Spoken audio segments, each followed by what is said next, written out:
What's up, riders? My name is Achilles, and I just watched Superhero Senki, and I just wanted to get some initial thoughts out there because you guys have been talking about how you like when I review more current content, so here we go. And I'm gonna start with something that I tweeted. We are all watching shows for Japanese kindergartners. You, me, we're all watching shows for kids, and that's not a bad thing. In fact, I think this movie is able to speak to the kid in all of us. Just a quick rundown if you don't know, Superhero Senki is a movie to commemorate the 45th anniversary of the Super Sentai series, while also commemorating the 50th anniversary of the Kamen Rider series. This was the Spider-Man No Way Home for Toei last year. This was their big hurrah when it comes to these franchises and what they mean to the world, and they went really meta with it. The beginning of this movie kind of suggests that all the Super Sentai and every other world is fake, and Toma and the Saber riders are the world that's real, before just totally imploding Toma's world later on in the movie and saying, hey bro, you're fake too. But I'll get to that in a second, because first I want to talk about the pacing in this movie.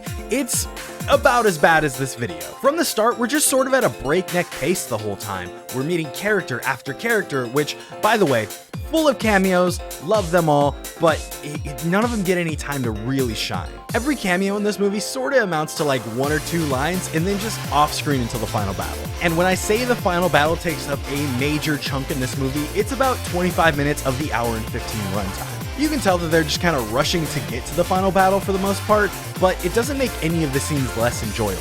See, while I'm making it sound like a bad thing, the pacing for this movie is exactly what it needed to be. There's no way we were going to get through all these cameos and this gigantic final battle in the short amount of runtime that we had. It was so fun seeing the actors on screen again, even actors whose shows I didn't watch. I was getting hyped for Deca Master, and I've never seen Deca Ranger. As soon as Ryu Commander and Washi Pink showed up, I was like, let's go!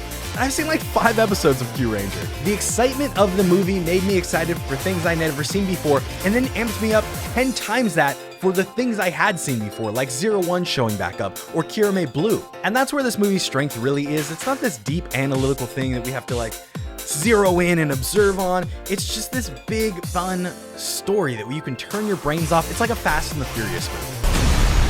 I don't care what kind of engine is under the car or the horsepower, I just want to see fast cars, big explosions, and family. But if we do want to turn that analytical side of our brain on for a second, there is some really interesting commentary in this movie. There is this big implication right in the middle of the movie that Shotaro Ishinomori would not like the current state of Toei heroes. He says it himself, and he rips up the pages of his drawings of a lot of the more current Sentai and Kamen Rider. Shotaro later mentions that he always ends up drawing heroes that just feel evil, to which Toma replies that they possess evil but are also just, which I feel like thematically is such a huge Showa era thing that it makes sense to put it here, but it also doesn't make sense for him to think that way about the modern heroes, because I mean, what's evil about this? Come on. The juxtaposition between this thought process and the debut of the characters from Kamen Rider Revi and Vice is kind of beautiful in my opinion. Revi and Vice are the most evil looking main riders we've had in a very long time. And more so than that,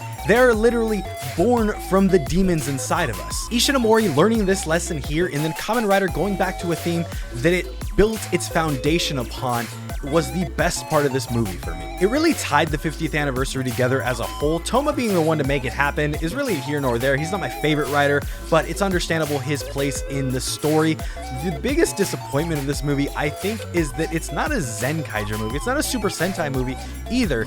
This is firmly a Kamen Rider movie. Kaito doesn't drive the story all that much. In fact, even the final form used is a Kamen Rider form, just borrowing the powers of Super Sentai. Akaranger's actor doesn't make an appearance, even though he was just in a special earlier this year. But to be honest, they're probably saving all that for Sentai's big movie when they have their 50th anniversary. The final battle is just this gigantic beatdown of the big bad from everyone. It's like a massacre, but it is Toei's best effort at CG yet. But the cherry on top that everyone is going to remember is Hiroshi Fujioka, Kamen Rider Ichigo himself, getting to talk to his sensei one last time, and really pushing home the fact that even if these aren't Ishinomori's heroes, these were all born from what was in Ishinomori's heart and the influence he had on the world, because it cannot be understated. It's a tear-jerking moment, and what else can I say? This movie isn't a love letter to us fans. This movie is a love letter to Shotaro Ishinomori, who ultimately showed us you can possess evil and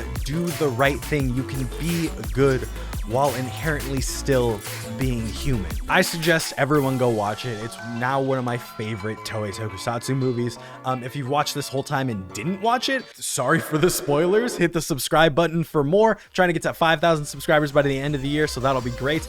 And at the end of the day, this is all for Japanese kindergartners. Let's just have fun with it.